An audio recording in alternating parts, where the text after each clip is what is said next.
Hello, everybody.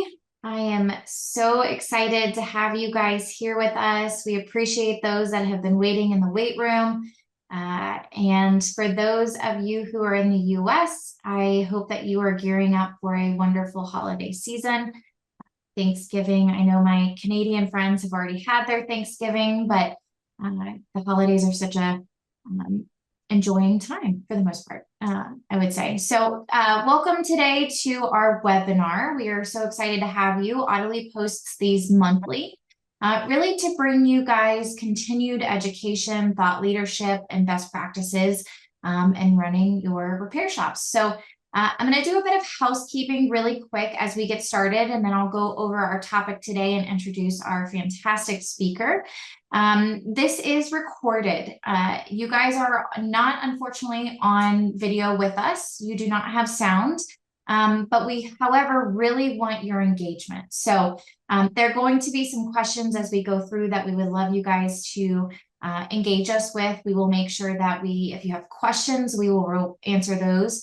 And then the discussion topics, because you are not technically live with us on voice or camera, we will make sure that we intertwine those in the conversation today. So going to go back to the fact that this is recorded. If for any reason you have to drop or you cannot hear us, we will share the recording with you afterwards. So do not worry, you will get the content. It is wonderful and you do not want to miss that. So today we're going to talk about refining your shop's customer success. So really focusing on continued training and how critical it is for empowering your service advisors and fostering trust.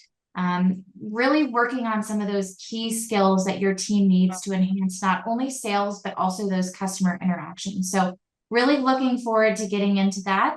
And then we can go to the next slide so that I can introduce Tom.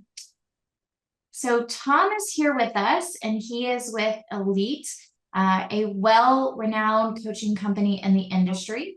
Tom, we're so thankful to have you, your expertise. I know that I have personally sat in on some of your teaching in person with Elite at the Fly with the Eagles course, and I've been twice now. And every single time I go, I personally am not a business owner, a repair shop business owner, but I learn something every single time that is truly stayed with me over the time. So super excited to have you here and would love for you to introduce yourself. Yeah, I'm happy to be here. Thank you so much for setting this up and inviting me. I'm stoked to be here, and thank you for the kind words. First, I just want to confirm, I don't have the little green banner around my screen. Is my screen still sharing? Can people still see it? Okay, perfect, good. But yeah, so I'm Tom, as Amber introduced. I live in Washington State currently. I'm originally from Bangor, Maine, so I kind of went, coast to coast, but I grew up in Maine, and now I live in Washington State. My background is in sales management, and sales training.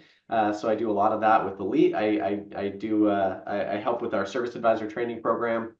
My background, Amber was we were joking about it before, but I did door-to-door sales for quite a long time. That was Living Scriptures. I did door-to-door animated religious films. So I sold Jesus cartoons door-to-door. So for about 5-6 years. So it was a lot of fun.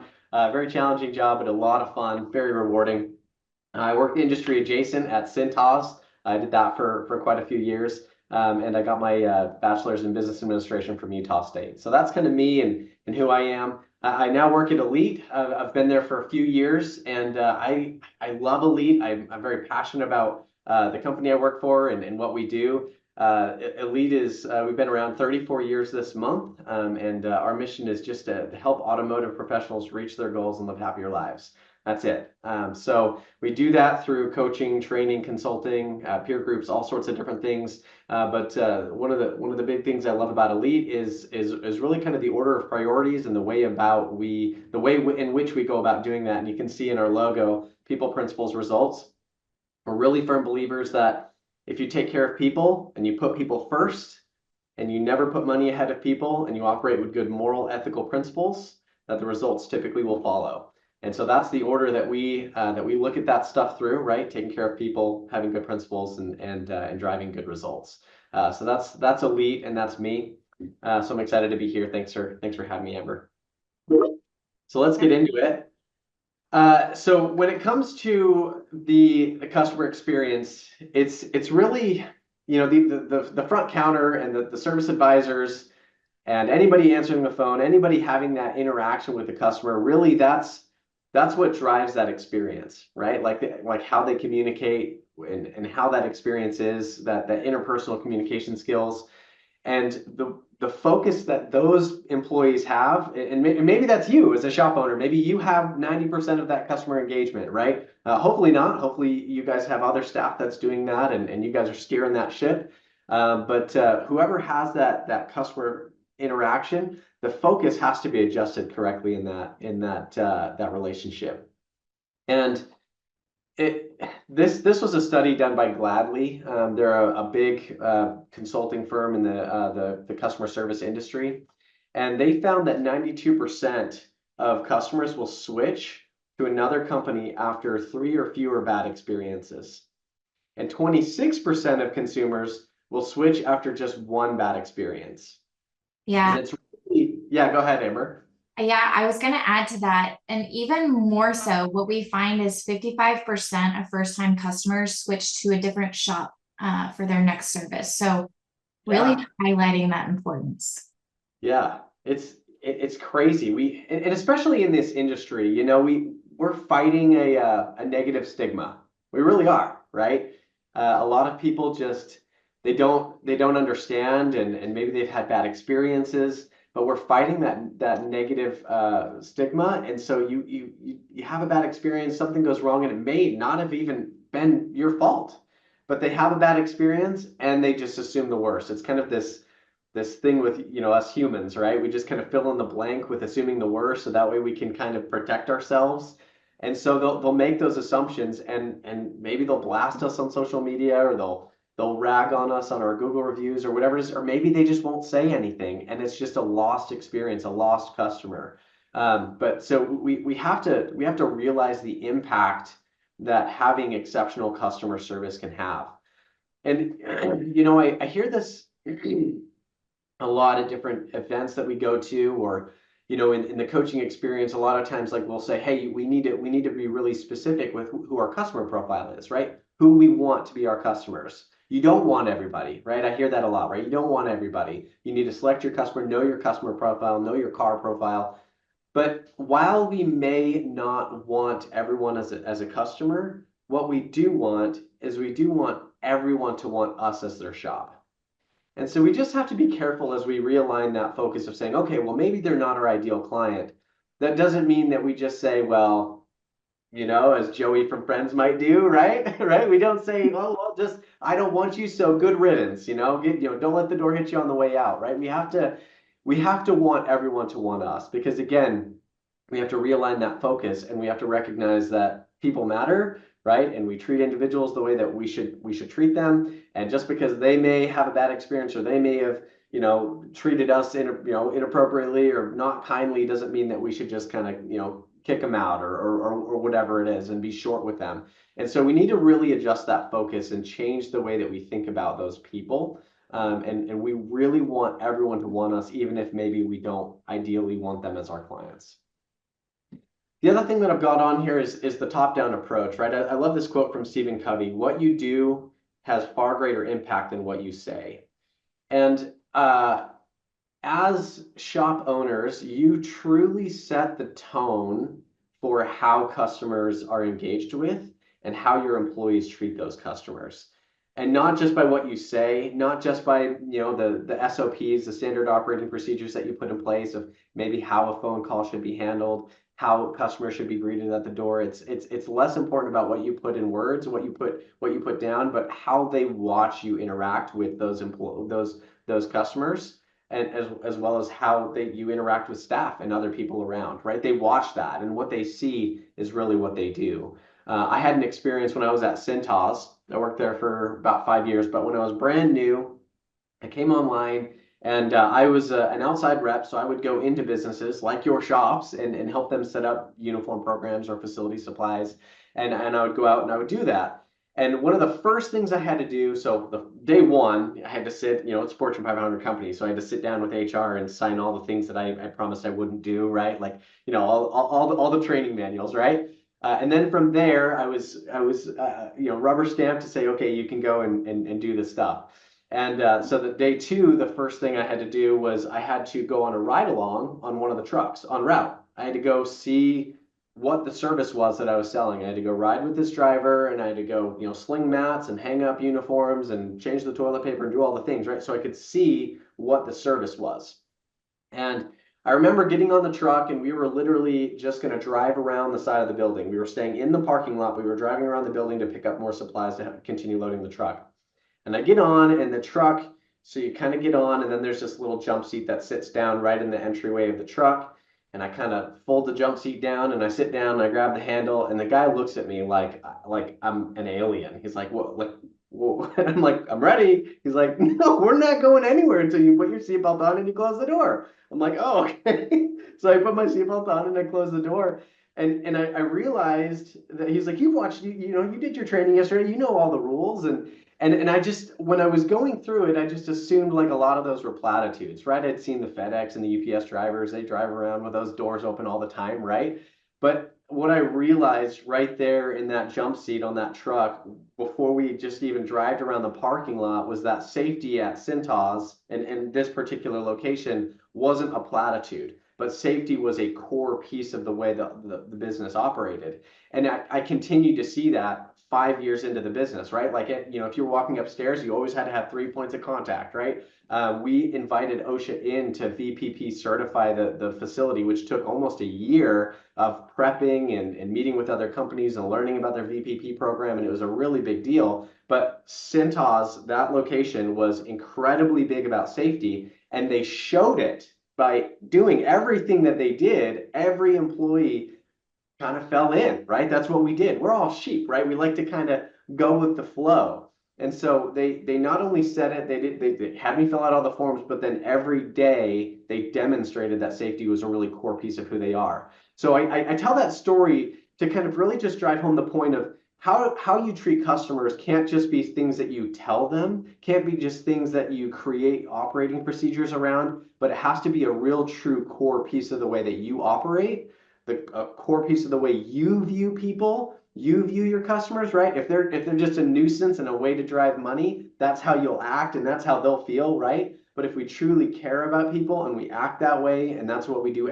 each and every day, that's how the people around us, your employees, will also act and also treat them. So it really starts with I that I attitude. had a thought too about, actions matter, but how you speak to your employees about your customers also matters, right? You can have a bad experience with a customer. I can have a bad experience with somebody, but how I come back and I speak to my employees about that customer also matters, right? It's still the action that we're taking. Negative feeds negative, right? And if that's the culture that we're going to create, that's what's going to spew in our businesses. So it really does matter actions, but words do matter and how we act after the information. Yeah, that's a great point. I mean, like if you hear something in the shop, you hear a bad interaction, do you then go and like scold that employee? Do you tear them down or do you sit them down and you say, hey, like that sounded like that was rough. Like what happened? Did you console them in this tough exchange that they had and then help them find a resolution without, the judgment and the negativity, right? So I think that's a fantastic point. I love that. Yeah. So changing the outlook too, and what I mean by that, be the reason someone smiles today. I think that's a great quote. Roy T. Bennett.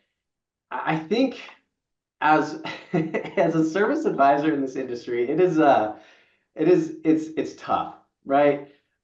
We don't get our customers unless you guys are like an off-road shop or something like that, where like people are coming in to do like cool lift kits or new wheels or new body kits or whatever it is, roll cages, like so they're playing, it's a toy, right? Most of us are in the world of something broke and now they have to come see us. Right? None of your clients want to come see you, right? Something inconvenient happened in their life and that range of inconvenience can really vary, but maybe it's they had to call out sick to work because their car's not working, they're stuck on the side of the road, whatever it may be. And so service advisors, anybody engaging in these customer interactions has to recognize that these customers they don't want to be there. right? That's the situation that they're in, and we can help them. But if we get jaded and we look at, oh my gosh, everyone's always mad, right? Well, of course they are, right? So I did door-to-door sales for 5 years. I get it. I'm the epitome of nobody wants to talk to that, right? Like I'm knocking on the door. I never had a door where I knocked and they're like, oh my gosh, you're here to sell me something? Come on in. Yeah, like that just never happened. And so we have to go into the relationship, go into those conversations, whether it's on the phone or in person, recognizing that something is wrong, something is broken, and we're fighting an uphill battle, and we have to be prepared for that emotionally and mentally, right? So we have to change the way we look at people. If we've got service advisors, if we've got people on the counter, people having those interactions that are maybe a little jaded, we need to try to adjust that focus and change the way they look at people and see if they can look at it as an opportunity to make a difference and impact somebody and change the way that they're acting and change the way that they're behaving and change their emotional outlook and help them have a better day rather than let them be the rain cloud on our day, right? So changing that outlook is huge. So a discussion point here, I'd love to hear from you guys in the chat, and I do see that a lot's going on. I haven't really kept up on it. Maybe there's been some good feedback or questions, but I really want to hear from you guys. Have you ever experienced losing a customer because of a transactional or short-sighted experience? And if so, what did your team learn from it? I love that. I think we've all even had those experiences, right? Layla said, yes, she's had the experience. Would love to know what that experience is and what you guys learned. We can always go on. And then as we get some, I can kind of share them next. I don't know if you have any experiences that you've heard, Tom. Yeah, it's just, when we talk about being transactional, we just, in the industry, oftentimes when people call, they're expecting a transaction, right? They're expecting, I give you money, you give me parts and labor, right? And oftentimes we see that when people call as price shoppers, they say, hey, how much? How much for this?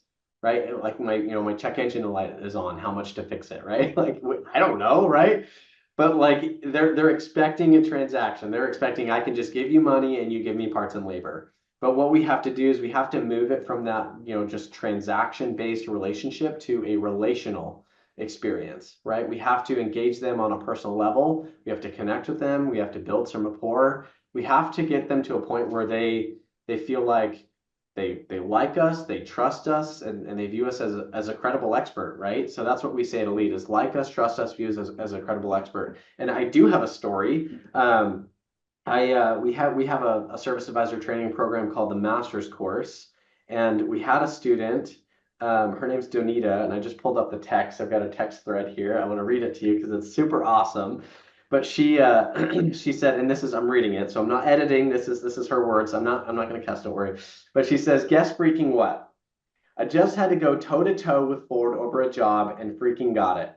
Ford called the customer back and told them they would work with him however needed just to bring it there. I had to talk to the customer 4 times, but I pulled out all of my training and honestly, just basic care for humans.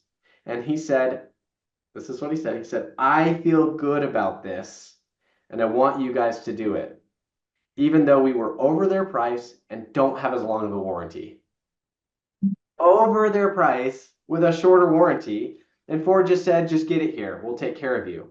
But the reason why he moved forward with Danita is that was the advisor, is because it felt good. It felt right, right? There was a really good relationship there. It wasn't transactional. And the thing that's so cool about that is if there's a really strong relationship, I think that kind of goes back to these initial studies and this data here, right? 92% will switch after 3 or fewer bad experiences. Well, it may just be one if it's really transactional, but if we're really relationship driven and you've got a strong relationship and they feel like you've got their back, even if you mess up, they just trust you and they know you've got them. They'll give you the benefit of the doubt more often than not. But if it's transactional, they're gone, right? Well, And then they assume the worst. I just put something in the chat that 65% of shops revenue comes from repeat customers, right? And so to solidify the importance of building those relationships, when you build those relationships, at the end of the day, people, regardless of where you are, they want to be heard, right? And so you can only hear people if you're being meaningful with your interactions. And that is how you create relationships, right? In any situation.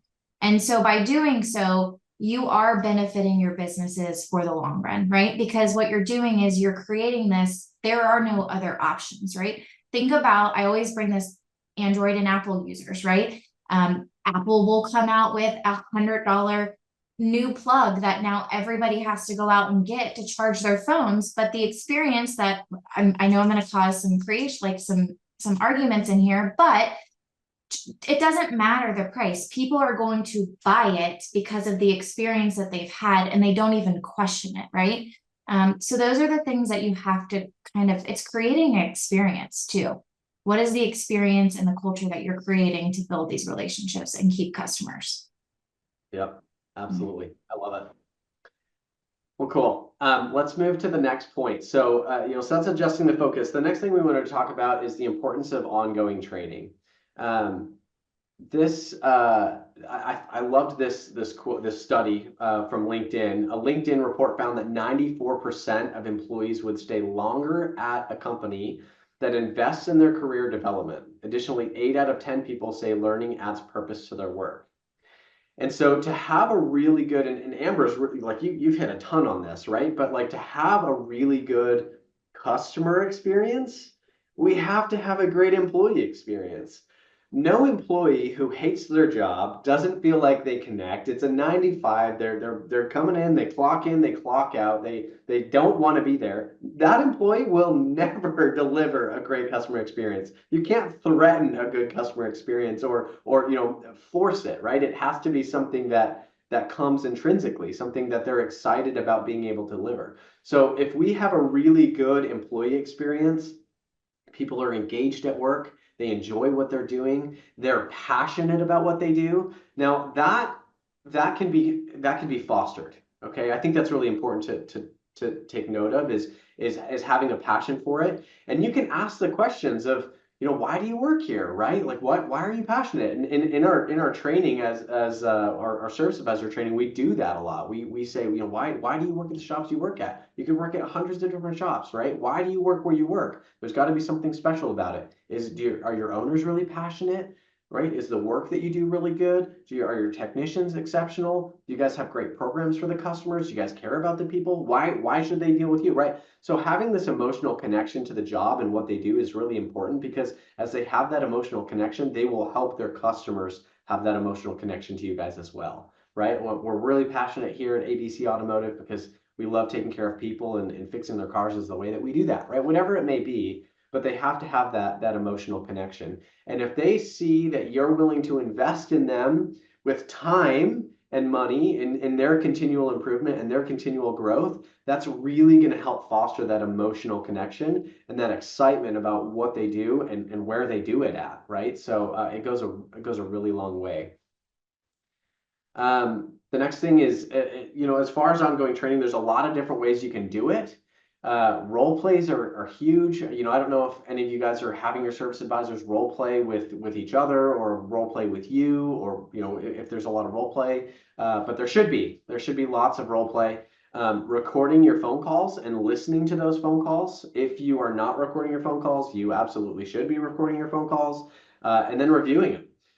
Sitting down, reviewing, spot checking some phone calls. If you hear one that, could have been better, or, even, if you hear one that was just exceptional, right? Sitting down and reviewing some of those with a service advisor and being like, oh my gosh, like right here, when you said that was awesome. That was smooth. It was really good, right? Kind of giving them some kudos where the kudos is deserved. And then also if something kind of goes off the rails, taking it and having a conversation without judgment again, right? Not being like, hey, like you screwed this up here. Like, why did you say it like that, right? But being like, hey, like what's going on? Like what happened here? Where do you think this kind of went off the rails? Or where do we think we lost this? How could this be better? Asking good questions to engage their thinking and their critical feedback on themselves is going to be huge, right? And then of course, just being that safe space to have that conversation and to learn and to grow. So really, really big proponents at Elite of recording and reviewing recorded phone calls. Really, really big. So ChatGPT is a really cool thing. It's I'm curious, is anybody utilizing, in the chat, is anybody utilizing this really big in their shops for ongoing training? I wanted to kind of do a quick little demonstration with this because it's really fantastic. So the paid membership is only $20. It's really not much. And you open it up and in a chat, you can click this little with the paid membership, this little black button, and chat becomes like a person that you can just talk to. So I'll just show you how this works. Hi, chat. I need to know the benefits of doing a transmission fluid service. Hey, doing a transmission fluid service has several benefits. It helps maintain smooth gear shifting, reduces wear and tear on transmission components, and can prevent transmission failure. Okay, chat. I'd like to do a role play now, and I'd like to be the customer. I tried to sell a transmission fluid service, and the customer declined it. So I want to be the customer, and I'm going to tell you that I think it's too expensive, and I want to wait on the service. And I'd like you to be the service advisor and help me understand why my customer should move forward with that. So I'll be the customer, and I'll say, oh, I think that's too much. Maybe I'll just wait. So I think that's too much. Maybe I'll just wait. I understand your concern about the cost. Let me explain why doing the transmission fluid service now is a good investment. Fresh transmission fluid. And then they'll just go into it, and chat will resolve my concern. And I can listen as the advisor. I can take notes. I can understand the benefits. I can understand how I should do things.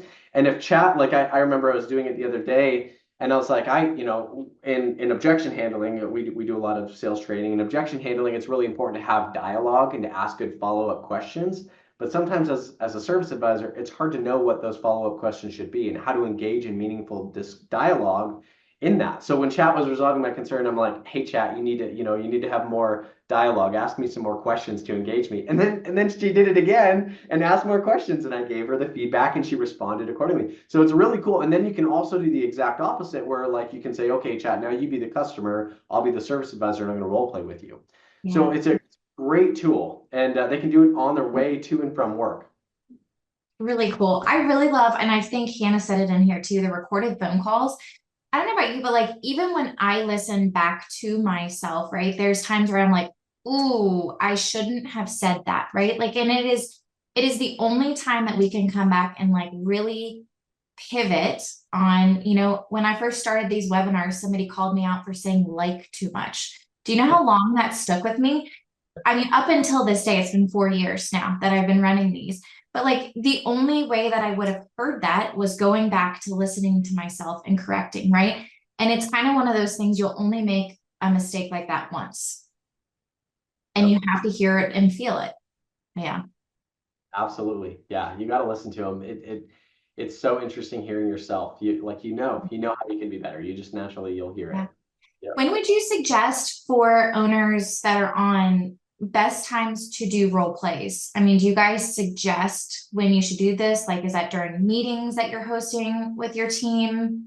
Yeah, they can do it. They can do it all the time, right? I would say like one-on-one is a better setting. I think you can do it as a group, but I just think that pressure, might not get as much of a result. But yeah, team meetings are great. One-on-one, and again, like phone call reviews, right? But like owners could pull a service advisor into their office anytime during a day, like review a phone call and then do a role play on that phone call. I think the best bang for your buck in a role play is to be as real as possible. Do a real play, right? And have a specific RO in mind, have a call that maybe could have been better and role play that exact call again. Or maybe if they've got a big ticket like that they're a little nervous about presenting, that the service advisor should know that at any point they can come and say, hey, like I'm a little worried about this. I got this call coming up. Can I practice this with you? That should be an open, ongoing invitation. And if they've got a big ticket, they should absolutely practice it if they're a little nervous about it, right? They should be able to pull you aside and say, hey, I'm a little worried about this. Hey, I don't really understand this. What are the benefits? Hey, if they push back on this, like I just want to be able to see full 360 around it. It shouldn't just be like a shoot from the hip, like playing checkers. I say instead of playing checkers, they should be playing chess, right? They should see all the potential moves in the game. They should see all the potential questions, objections, or concerns that the customer may have. They should be able to practice it and feel really smooth with it. So yeah, anytime, all the time, open invitation to do that. Yeah. Cool. But yeah, so role plays, recorded phone calls, chat GPT, utilize that. That's super cool. Great tool. Online courses, right? There's a ton of things like this, right? There's a ton of online virtual courses that are available to you guys as shop owners and as service advisors. There's a ton of resources.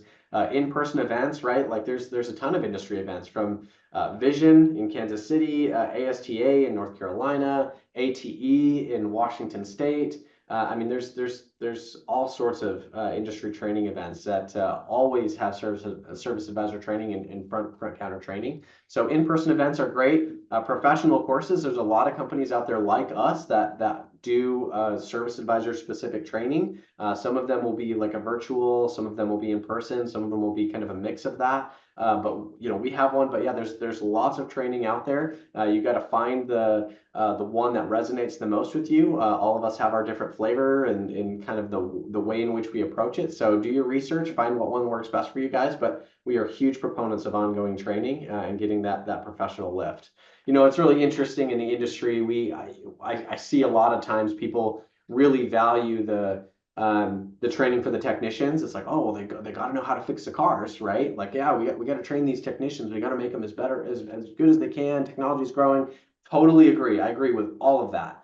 But I don't care if you have the best technicians in the world and they're discovering so much work, like just an insane amount of work. They're finding everything that they could possibly find. They're great at taking the pictures and writing up these perfect, beautiful little tools. But then you have someone on the front counter who can't present it to save their life. You got to have somebody who can drive it home, right? So I think that training on that front counter is undervalued oftentimes and can make a huge impact. So pay for the professional courses. They really make a huge difference. I know I'm a little biased, but even if it's not with us, get professional training. This I'm a huge proponent of. 1% better every day. It comes from it's all over the place, but I really love the book Atomic Habits. If you haven't read that, I'd encourage you to go read it. Atomic Habits by James Clear. Phenomenal book, but it talks about enjoying the journey, right? Not just about the end goal, not just about getting to where you want to be, but enjoying the journey and always seeking to be better every day. We talk to a lot of service advisors at AutoLeap as we interview them for some of our trainings and our courses. And sometimes I'll talk to service advisors and it's really interesting. People will say like, oh, well, is there a tenure or like an amount of experience that's really ideal for your course? And I'll say, no, it has far less to do with that in my mind. Like we have very green advisors that'll come into our master's program, and we have advisors that are like the service manager. They've been there for 20, 30 years, very, very experienced that'll come into the course. It's far less important to me about where they're at, far more concerned with where they are going and where they want to be and the outlook that they have for their growth. I'll talk to people that'll just kind of feel like they're God's gift to the industry, and they are just like, yeah, I'm really good. I'm solid. I've been doing this a while. And then like I'll do a role play, and I'm like, oh my gosh, like you got some work to do, but like they just don't see that they can get better. So I think it's really important to have the attitude and the mindset of we can always be better. All of us, we can always be better, and especially like when it comes to those interpersonal communication skills. We can never really arrive at that, right? We should be always looking to be better at how we have those interpersonal communication skills, how we reduce anxiety in our clients, how we can resolve those concerns, and how we can put people at ease and help them feel comfortable and help them make decisions without their fight or flight, right? And help them make those good educated decisions. I love that. We talk about the 1% every day, and it's those things. It's just reminding yourself that small things over time build momentum and confidence, right? There's another book that I just wanted to recommend that we talked about last week, and I brought it up in a meeting earlier this week, was Make Your Bed. And it really is on the basis of little things that change your life, right? Over time, small, consistent things, the actions that you take lead to significant personal and professional achievements. And so it's really important, like that 1%, right? We always want to go for the biggest thing, but we can't just jump from 0 to 100, right? We have to build upon it. And that's really the basis of it. And so things that I've personally suggested, right? is, could you have a 1% win board where your employees can post small achievements during the day, right? Because celebrating those things are important.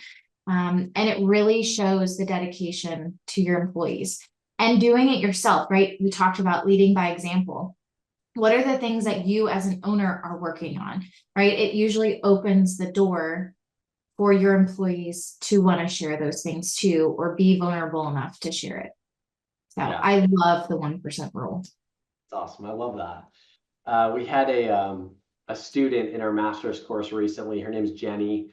She was we were on a call and she was sharing this experience, but they have an acronym. And I actually texted her the other day, making sure I could share her story and I we were talking about it. She's like, I don't call them that anymore, I promise.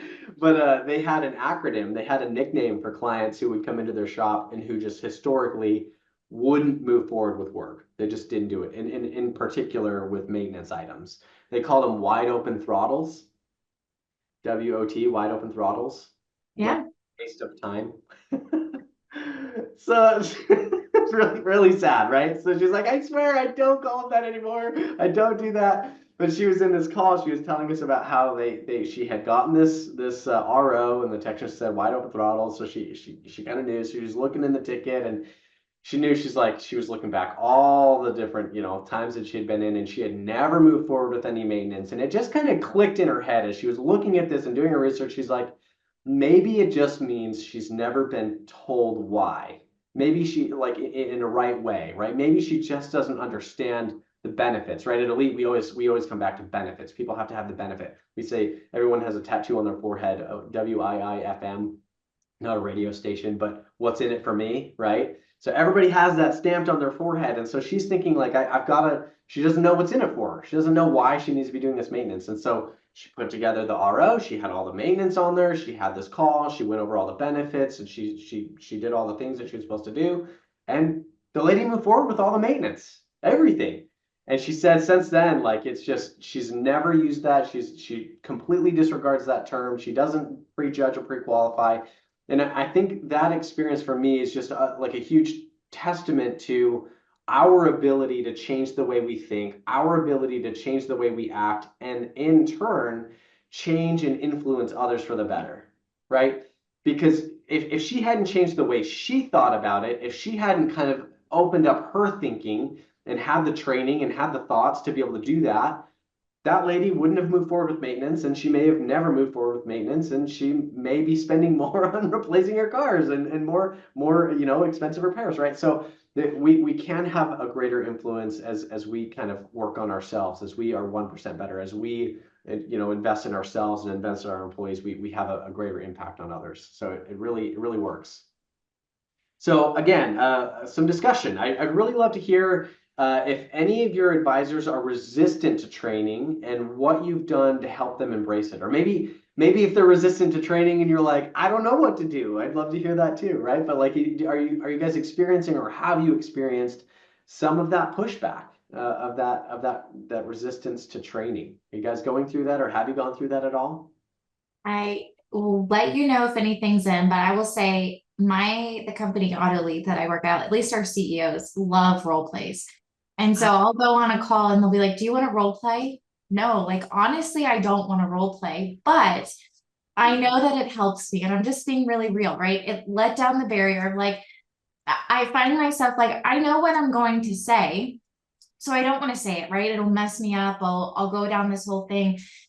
But when I do role play, it does allow him to kind of say, have you ever thought about this, or saying it this way, or it helped me when I did X, right?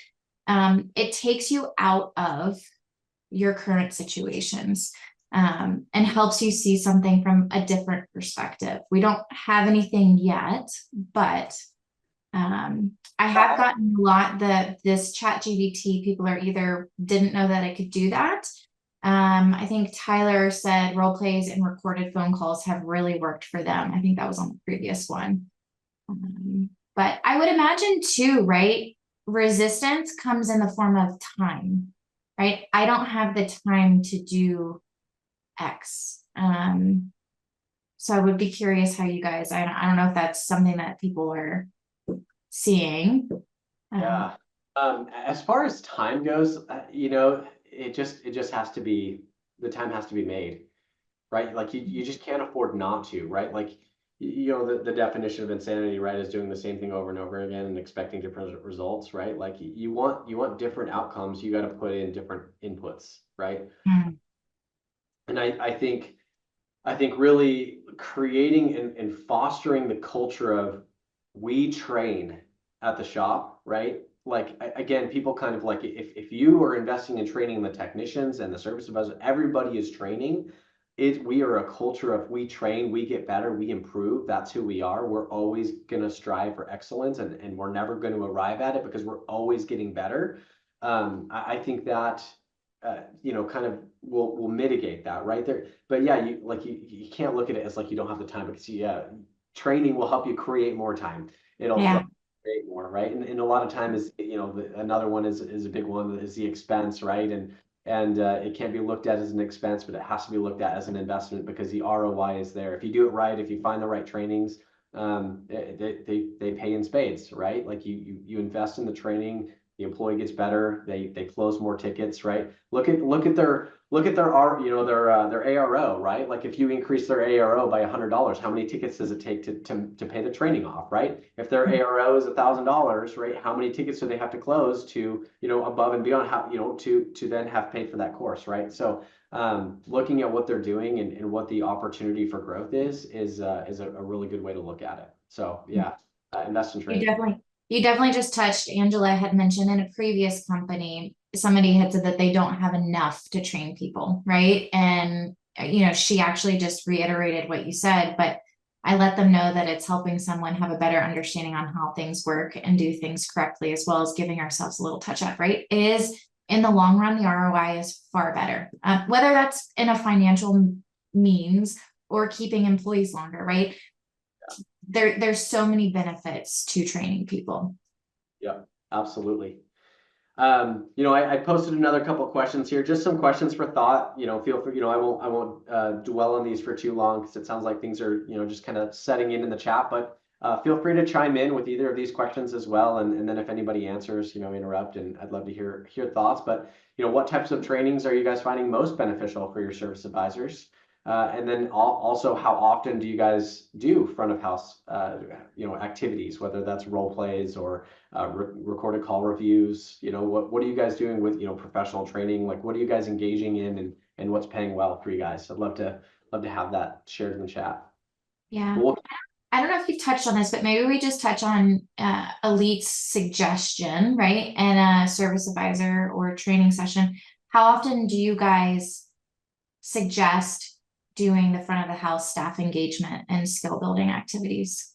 I mean, it should be a continual mindset of, right. It's always a piece of what they do, right? Even as little as, role plays. Role plays should be like daily little things. And at different jobs I've had, I'll go to my boss and like I do this, I live this, right? Like I'll go and I'll be like, hey, like I keep getting this objection. I don't know how to overcome it. Can I give it to you and you overcome it for me? Yeah, absolutely. Right now we have ChatGPT to do that, right? But they should be able to come to you guys and you guys can be like, oh, that's great. That's a good one. Well, here's like 5 things that you could say, and you kind of hash it out together, right? So that can be counted as like a role play kind of, right? Or just like a strategic thought work session, right? But that should be something that happens regularly, daily, weekly, right? And then as far as like professional courses, like it depends, right? There are some that are, more involved and bigger, right? Like month long courses, right? We've got one that's a 6-month program, right? You're not going to be doing that over and over again. That's kind of a one and done type thing, right?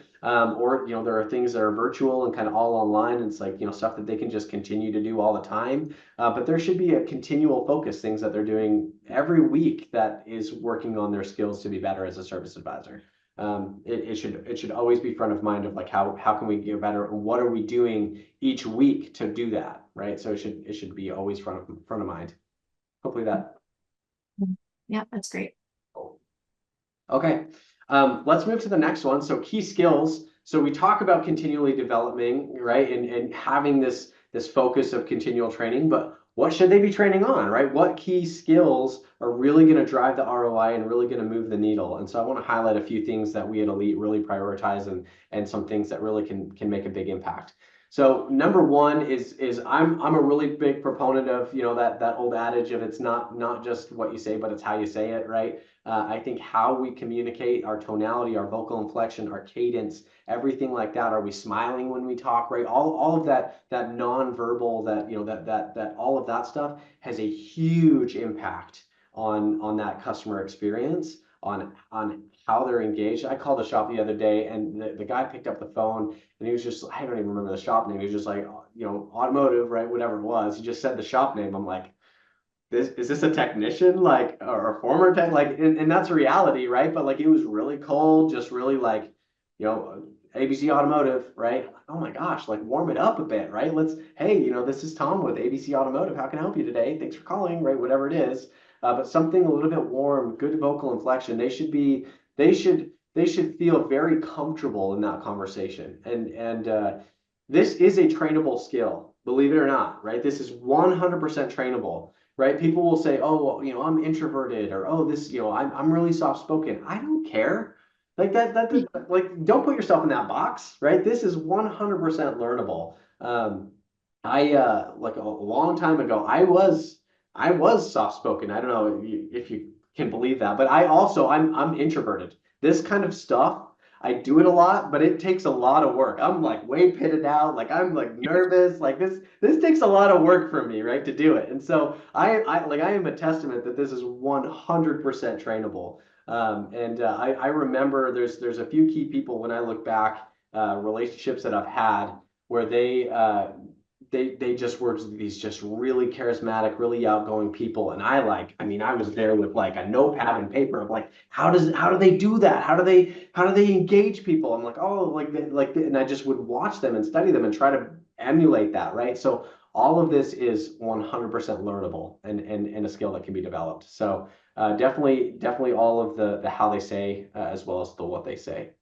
I think vocal inflection is so important, and I promise I'll make this quick, but it's also important to hear vocal inflection of our customers, right? And not necessarily mirror that, but know their vocal inflection of where they are, right? And so that also tells you where you need to be, as well. So I think it's so important to listen to people. That is really what matters. Are you listening to what they are saying? And I love And are that. you making eye contact, right? If they are in your shop in front of you, are you making eye contact? Yep. We forget how important those two things are, and making connections and actually having people trust us. Yeah. I love that. Man, you know, listening to people, that's so huge. And I think that's just a prime example right there of why it's so important to train and develop these key skills in such a strong way. Because I think what oftentimes stops people from listening the way you just talked about, Amber, is that they get so caught up on what they need to say next, right? They don't know where they're going, and so they're trying to think 1,000 miles an hour. They're trying to formulate the next thing they need to say. They're trying to put it together because they're just flying by the seat of their pants. There isn't really a solid process. They don't have oh, well, I just say this when they say that, and I know where I'm going because I've done it 1,000 times, and I have a framework that I'm supposed to do, right? And so they're so caught up in the what to say that they can't be listening.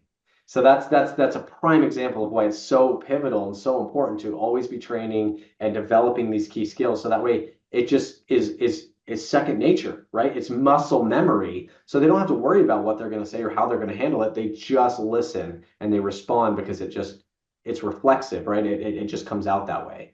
So yeah, I love that. Thank you. Yeah.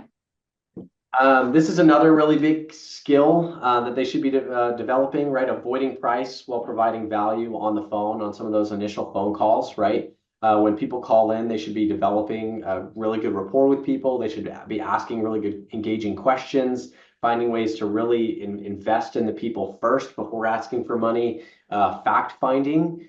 We always say good service advisors are great detectives. You know, if somebody calls in for price on the phone, they shouldn't just say, "Oh, we don't give out price on the phone," right? That's against our policy, or I can't help you with that. That should be eliminated from vocabulary. That should be so far away. Hey, I need a price quote on brakes. Can you help me? Yeah, absolutely, Mr. Customer. I'd be happy to help you. My name's Tom. Who do I have the pleasure of working with today, right? Like they introduce themselves. Why do you think you need brakes? How long has it been doing that? Have you noticed any other symptoms, right? Like what does it do this, right? Does it do that, right? Do you notice any smells or any vibration, whatever it is, right? Asking these good questions. And then when you get to the point where like, yeah, absolutely, we'd be happy to take a look at that. I can absolutely help you figure out exactly what's going on. We need to do some testing. If you need to sell testing right there on the phone, that's fine. If you don't do that, that's fine too. However you navigate that, but if you've invested a little bit of time and you've engaged with them in a meaningful way, and you've said, yes, I can help you, it's going to be a whole lot easier to have those difficult conversations of, hey, we need to do some testing. We need to spend a little bit of money to figure this out, right? And again, either way, however you handle that, but the first step should always be build some rapport, engage with some questions, do some good fact finding. So that's good there. The next one is presenting large unexpected estimates. We call these laundry list sales, right? So when maybe they come in with I need an oil change, and then you do your 27-point inspection or whatever it is, and you're like, oh my gosh, this customer needs to spend $10,000 and they think they're in for an oil change. Like that's a difficult conversation, and there's some skill there. There's some nuances to those calls, and there's a way that those can be handled. Well, navigating that difficult conversation while reducing the anxiety in the client and moving them through that information, right? I love the example of, if somebody's brakes are worn out, you can have that conversation by saying, oh my gosh, these brakes are metal to metal. I'm surprised your wheels haven't caught fire. Like this is bad news, right? Or you can say like, hey, like these brakes, they've worn past their usable life and it looks like they're time to be replaced. We need to get some new brakes on there for you, right? The same information, they could be the same exact brakes, but what that's going to do to the client is a completely different thing. So presenting the large unexpected estimates, managing expectations is huge, right? From the very jump, do they know that we're going to be doing this inspection for them? Are they excited about that to learn, full health and safety of their vehicle, right? Like, and how we present the customers, how we navigate that conversation. Is it really organized? Does it lead from one to the next to the next?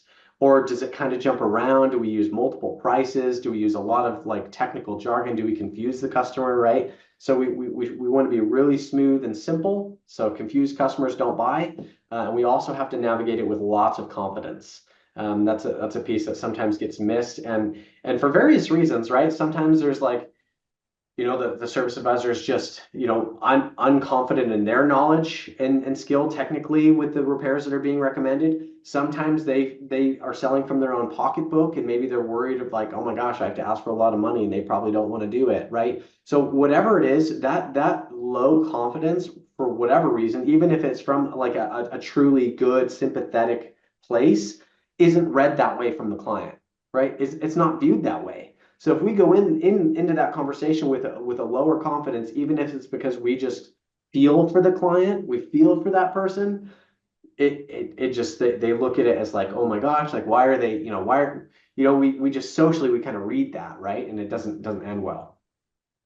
So those are some pieces there.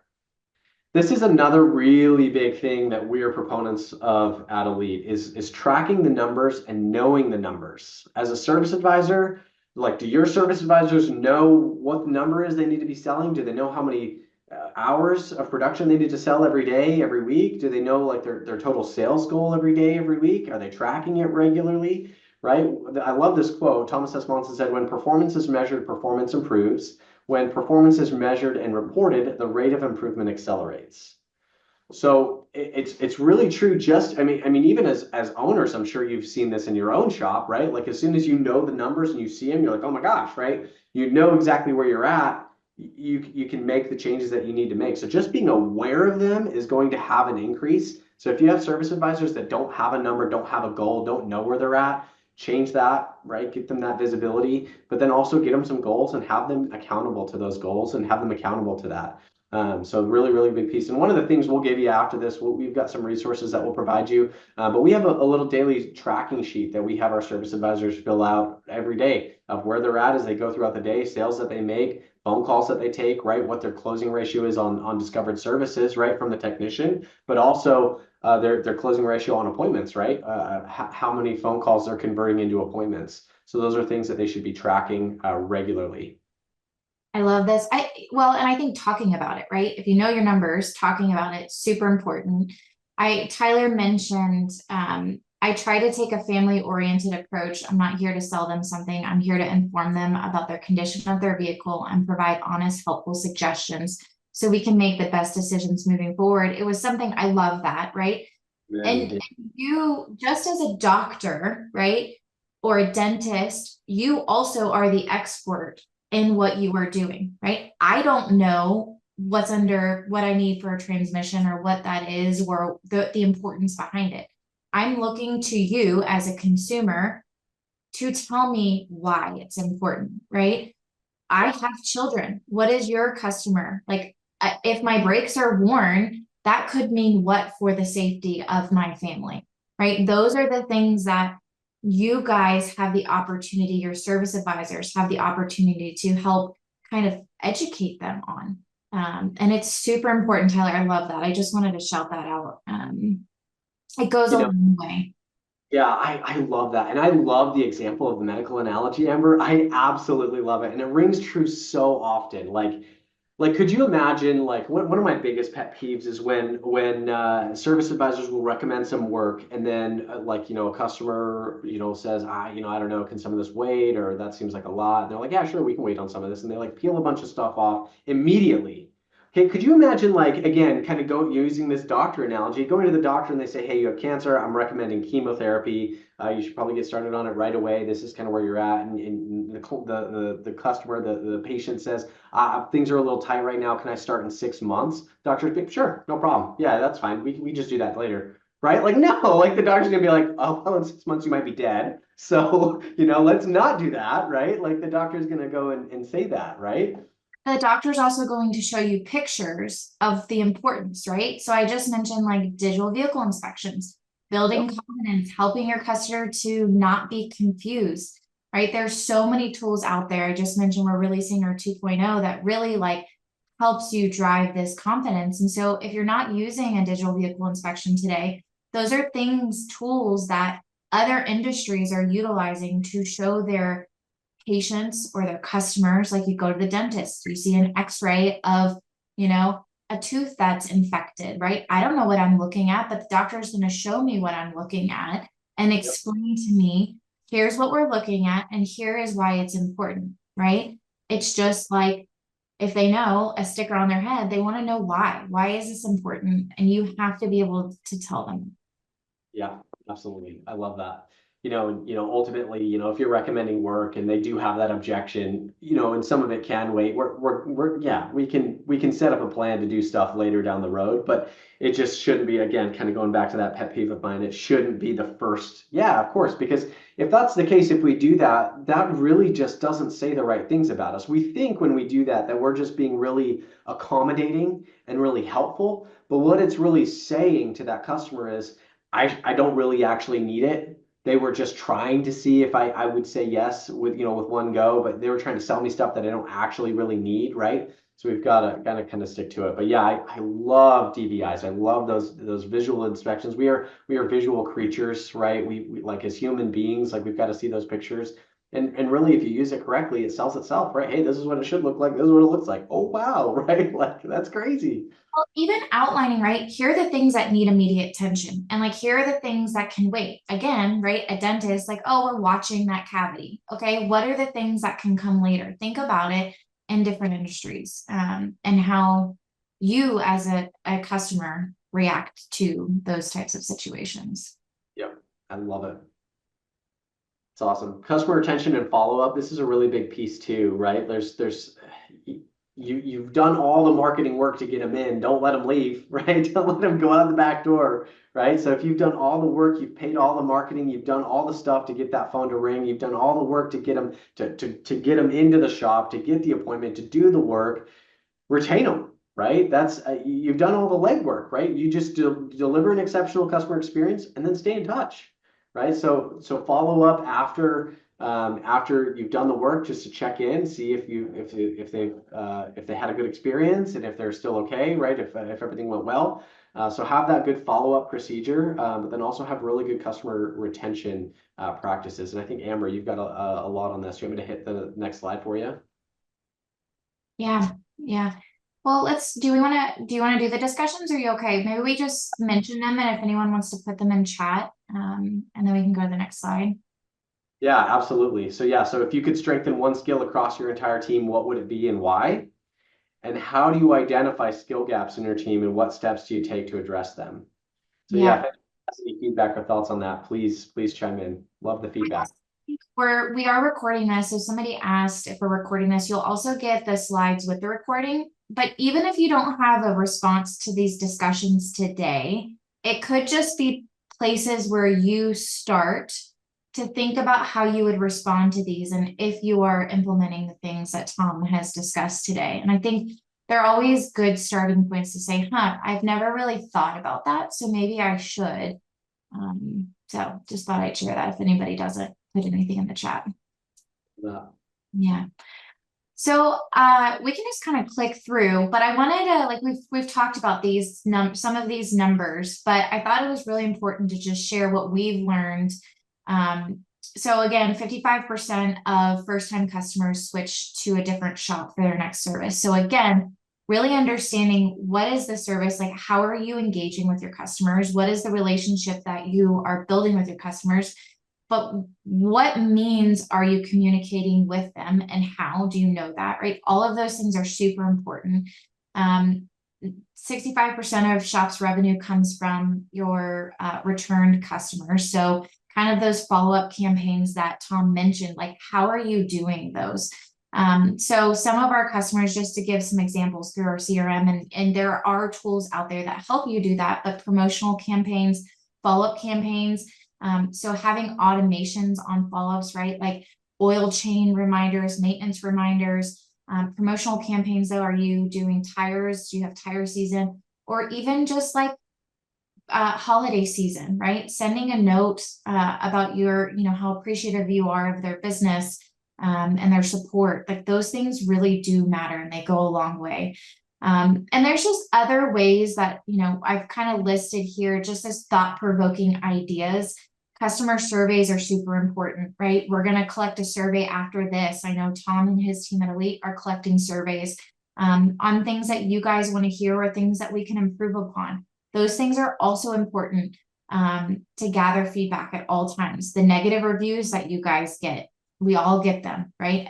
There's always going to be a loud person, but how do you respond to those also really does matter. And how do you move forward from those? So think about those. But just ways to keep customers engaged, because this day and age, we all have our phone, we're connected in so many different ways. So making sure that you're keeping up with that. Yeah, I think I'm going to pause there, everybody. I'm not going to read through all of these, but there are ways through your management systems or through other tools, AutoLeap specifically, that help you communicate with your customers effectively. And it really is important to know how your customers communicate and want to be communicated with. So I wanted to share this because somebody put it in, Tom. Tyler, one of his biggest challenges is as educating his service advisors on mechanical side of things. My current advisor doesn't have much technical knowledge about vehicles, which makes it tough.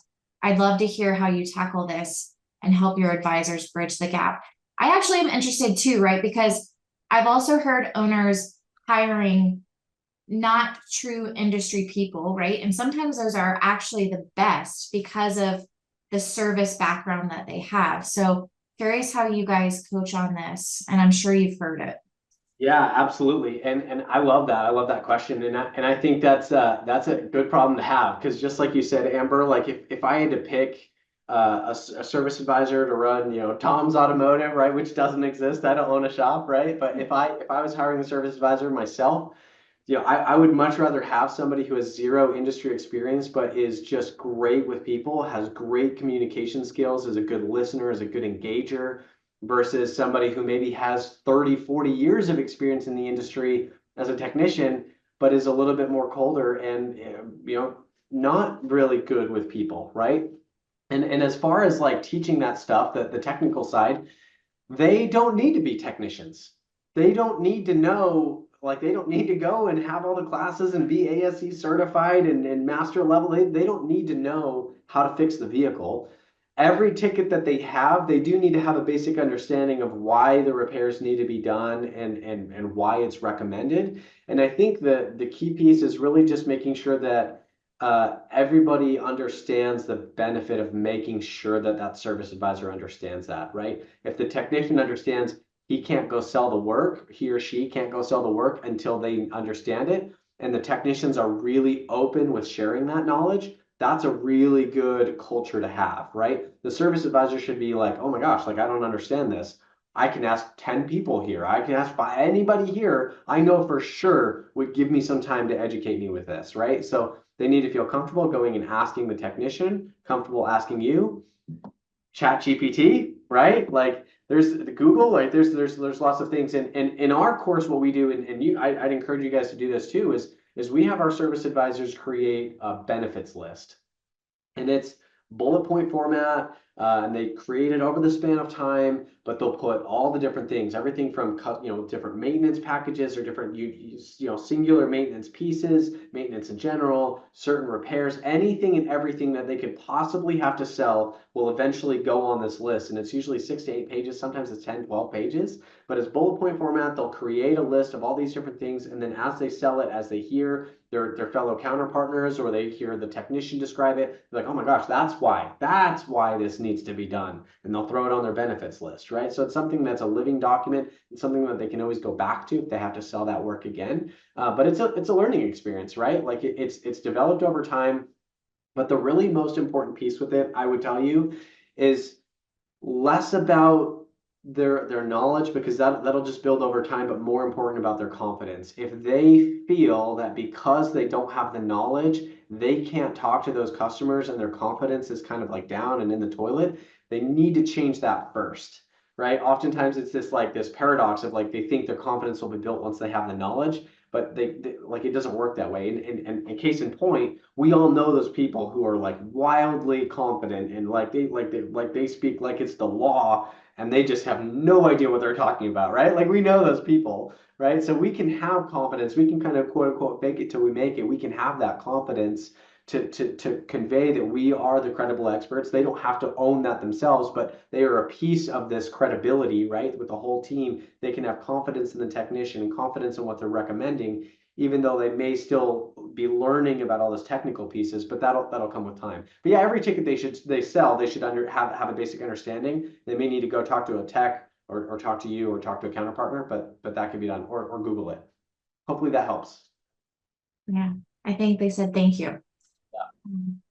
Hannah also said, I'll just put this, she learned about the mechanical side of things by asking our techs, which I love that because that also builds this trust between service advisor and technicians of like, hey, they want to learn.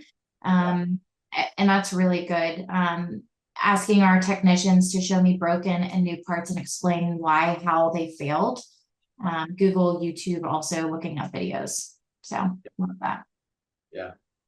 Yeah, the culture to be there, I think. Like if they're nervous to go ask a tech because they're gonna pull them off work and then they're gonna, their flag hours is gonna go down or whatever. Like if there's this culture of like, don't bother me while I work because I need to go get my hours, like that's toxic and that's tough. You've got to change that. Yeah, love that. I think so some folks were asking about some training and where they could get some training. I think that might be your next slide. Did you want to cover anything else here, or did you want me to? No, I think I think just really making sure that you guys know there are resources out there to help you, communicate with your customers that are ongoing. It's really important to make sure that you are utilizing that kind of technology. I love that AutoLeap like automates a lot of that, and like it's a great resource to do all that rather than just kind of like trying to figure it out. So I love that there's tools there. Automate it, but don't take the person out of it. So make sure that, so going back to Tyler, like there are ways to make sure that you are making the communication meaningful, right? It's really just supposed to help your service advisors make their job a little bit more seamless and efficient. But yeah, and our team definitely can help work on those messagings for you and what's worked. I love it. Well, cool. The next one I had was, if there's any questions, I won't stay on the slide long, but if there is any questions, post them in the chat. And as I keep going, we can kind of stop and handle some of those questions. So just any questions in general. And I know, Amber, you said that there was some questions about where to go next, what kind of training there is. So Elite, to give you just, so one, scan this QR code for sure. When you scan this, we're going to provide just some free resources. We've got like a checklist of like how to handle laundry list sales, or those, like selling, lots of unexpected items. We also have a phone procedure checklist. So we've got a couple things in there. I think the daily tracker that we use is in there. So scan that, you'll get a few resources. And then also, if you're looking for any additional individual help at Elite, we do one-on-one coaching for business owners. We do shop owner peer groups for shops. And then we do service advisor training as well, in-depth comprehensive training. And if you're interested in any of that information, we are offering anybody who has attended this webinar or hears about us and reaches out from this webinar, we'll do a 25% off enrollment. So scan this QR code right there if you want to schedule a call with me and just get some more information, or if you just have more questions, more in-depth questions specifically about your service advisors. One of our core services is our 6-month service advisor training program. And the first piece of that is an interview. We never put an advisor in that course that we don't feel comfortable and confident that they have what it takes to bring a good ROI and to learn the things and implement the things. And that interview is complimentary. So even if you just want a second opinion on an advisor, where their strengths are, where they should go from here, what they should be working on, be happy to do that. So scan the top one to get some free resources, and scan the bottom one if you guys have any questions you want to schedule on my calendar. But hopefully that helps. I really appreciate your time, Tom. We don't have any questions, but I loved the engagement, guys. Again, if you didn't scan the QR code, you're more than welcome to reach out to me, Amber at AutoLeap. I will personally send an email intro to Tom. And, at the end of the day, we just want to make sure that you guys have the resources that you need to be successful. And we're here to support you, both Elite and AutoLeap, and making sure of that. So Tom, thank you so much for your time. And I really appreciate the energy that you brought, regardless of if you're an introvert. You could never tell, ever. I never thought that, especially as you were going door to door selling Jesus DVDs. Every time I hear that. Thank goodness you weren't a window salesman. I would just, I'm joking. Sorry if anybody was that. Many heart attacks doing it. So awesome, guys. Well, I hope you have a wonderful day. Thanks again, Tom. Appreciate it. Thanks, Amber. Appreciate it.